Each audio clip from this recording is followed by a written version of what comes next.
This is Borderlands 2. We're on Xbox Series X. The game is not optimized, but it does retain its really great Xbox One X enhancement. So basically, we get a 4K resolution at 60 FPS with HDR support, and it basically completely gives us that smoothly across the game.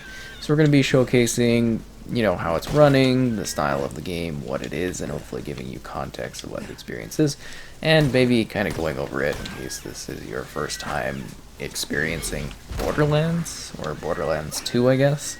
So this is a very interesting entry. You could come in here entirely fresh, and you could have a great time. This is one seriously massive and impressive game. It's huge, it offers a lot of content, and it looks gorgeous, partly due to the art style that was deployed here, and the enhancement that was kind of surprising. Not many companies would go back and boost their game so late, because this wasn't even that long ago that it happened, but the game had been out for a number of years prior to that situation. So I gotta give great props to the company Gearbox for actually taking the time to make sure that their older games look great. And I'll also be showing the Game of the Year edition, which is the first entry in the series, and I've already shown Borderlands 3. I don't know if I'll do the pre-sequel unless there's a lot of demand for it, but yeah, it's just a very interesting game. So this is a loot and shoot RPG type of experience. You're working through these open world environments, these hub areas, basically doing missions, and you have different skill trees and weapons, and it's all about finding different guns and tools to annihilate every single thing that you come across within the world. It does load a little bit faster too, which is nice, and it does visually look quite lovely. It's beautiful. It looks fantastic. I was blown away on the Xbox One X version. I mean, it's basically the exact same here, but it looks very clean. It looks very sharp. It feels very fluid. It looks just fantastic, and it's certainly worth your time. Scram, that's funny. Yeah, at least I think so. It's really great. It's quite a legendary experience. So I should provide for context. So the story here is we've got our characters. You're a new group of Vault Hunters, I guess. The next generation of Vault Hunters to some degree. You're arrived here on Pandora, and things kind of go south. You end up in a snowy area, and you spend your time kind of meeting weird characters, including the very charismatic yet deadly enemy known as Handsome Jack. He's a bit of a problem, needless to say, and you are battling against him, and he's a bit of a seriously charismatic maniac, but he's very entertaining. I really do find him to be a compelling sort of villain, an entertaining villain, something that is challenging to work through in regards to the story. Like, the story itself is very long. You can play it for a very, very long time, and then there's all these DLC packs, like I guess you could say Assault on Tiny Tina DLC. I don't know if it's Assault on Her, but it's like a Dungeons and Dragons type thing. I always try to plug it in whenever I do Borderlands games because it's beautifully done. It's very emotionally driven, and it's kind of surprising in many ways. So I definitely think that one is one to check out because it is so great. What is going on here? Can we get through there? Ow.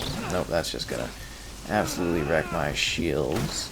I'm sure there's some kind of way to solve this, but yeah, it's just very, very good. It really is a DLC that you should check out if you are playing this game. Like, if you haven't checked that out yet, you should get on that because it is shockingly fantastic and very creative, I guess you could say. I actually really want to kind of solve this thing. But the world also has a lot of like side quests and side missions and different attacking objectives, and you can replay things in order to, I guess you could say, take a harder challenge. Like, there's different kinds of difficulty tiers present.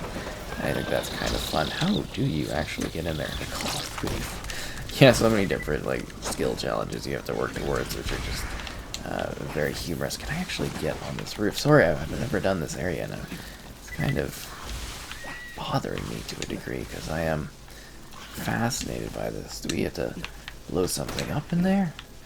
What do we do? I see the electrical fuse box. There we go. That should open the area so we can get in there at least. Very, very creative. And I think the art style will make these games kind of timeless too. It really does look fantastic. But I hope I didn't spoil any part of the story because it really is quite something.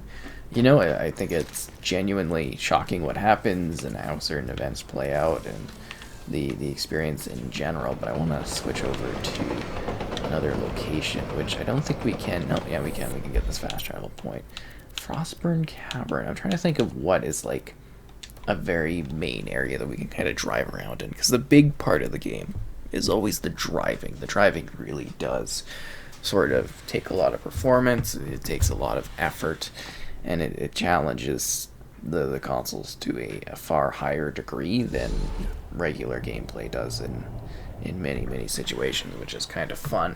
But yeah, it's just kind of a neat game because you've got all these different environments, you got all these different tools, and it's got co-op too. It's got split screen action, so they really did provide many ways to play, whether you want to do so entirely by yourself, you want to find people online to play with.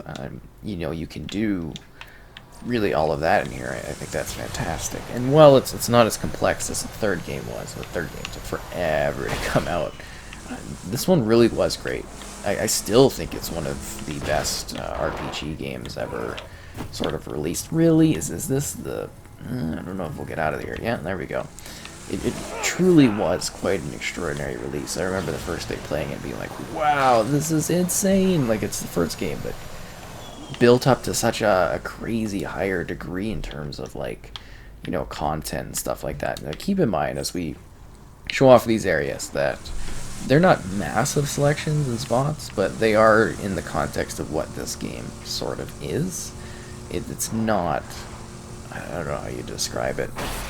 Do we want to go to the valley? I think the Three Horns... Yeah, this place is pretty cool to drive around in. But you get the sense of what I'm saying, is that it's the restrictions of the time, because this is like a pretty old game at this point. And then they released an upgraded version for the next-gen consoles early on. And then late in this, you know, mid-tier refresh generation, they gave it another boost for longevity. And that, the highest praise, just for actually taking the time to do that.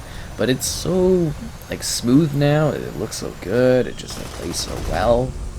It's a great time, with unforgettable characters, and weird situations, and lots of battling points as you deal with, you know, unsavory folk along the way. And you can do this as a squad. You can do this alone. You could find others online to play with. Lots of different DLC content to work through. There's even a whole sort of section that leads into the third release of the series. So that was kind of fun to jump into and see how it was kind of rolling. Oh, we can actually go in here too. That'd be kind of fun.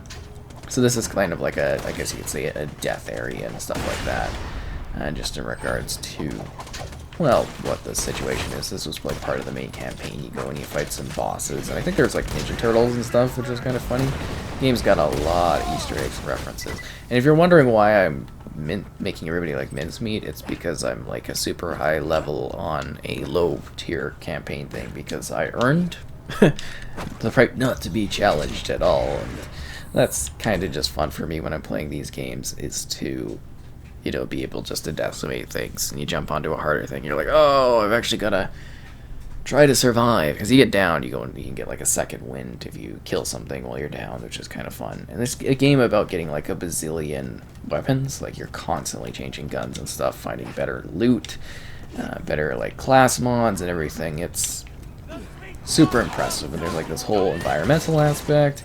And again, a pretty like emotionally driven sort of story. It really does build upon the characters of the first game. So if you can, you know, play the first game and jump into this one, but you 100% are totally fine jumping into this one by itself, and I don't think you'll necessarily feel as though you're out of the story and out of understanding what's going on, because it does feel like a standalone enough entry that you could get away with doing that very easily and having no problems. Wow, he's actually blocking my shots here, and I'm finding that a little bit unsettling. And I love how I throw my gun to reload it. I guess I should show off other weapons. I'll come on, turret. What are you doing? Yeah, I do have different things. Like this one's like a fire grenade launcher. Like sometimes I even understand that some of my weapons are a little bit weaker than other ones, but I kind of keep them around just because I find them utterly hilarious and entertaining. Which is a weird thing, but you know, you do your own thing when you're playing this, right? Like this one's like a fire shotgun like this. It kind of just like melts people. It's just entertaining to me. And then we get back to this one. We just reload it by throwing it, which I think is the most silliest thing you can do, but that's the fun of this thing, right? Is doing all this weird stuff. It's like grenades are doing more damage to myself than anything else than these guys are, which is entertaining. So yeah, it's a really big game. There's a lot of content to it, a lot of different ways you can engage with it, and it basically runs perfectly now at 4K 60. So you know, I don't really know what else they can do to push this further. Maybe someday they'll boost it even to a higher degree. You know, maybe someday we'll see like 120 FPS or something like that. But I think for now, this is a truly impressive sort of release. One that does look really great and plays well and is fluid and still fun to play in its weird, gory, twisted sort of way. Because the story is like nuts. The characters are beyond weird. Tiny Tina is just bizarre, but that's the charm of the series, is these weird things, and that's what really made me fall in love with the series in the first place. Is just, you know, the weird design of it, these different levels, these different challenges, these goals, all the things you can do. It streamlines the RPG into a console-friendly format in the most perfect of ways, I think. I don't know, I know that a lot of people really love this series, and they love this release, and, you know, Handsome Jack and his stallion are kind of funny. Very, very funny. You know, you got Claptrap, and it felt... This one had the Minecraft thing, too. That was entertaining. I think this one had the Minecraft thing. It's just... It's Borderlands, you know, it's a fun time, it's worth your time. And that's really all I have to say about this one at this point, because it's not necessarily the most insane or exciting sort of revisit on it, but, you know, it runs cleanly now, it looks fantastic, and hopefully this gave you enough context in regards to maybe wanting to jump into this, because it's like part of a Handsome collection, and it's a really good selection of games. But yeah, that's about all I have to say for Borderlands 2. Looking sharp, throwing guns, reloading.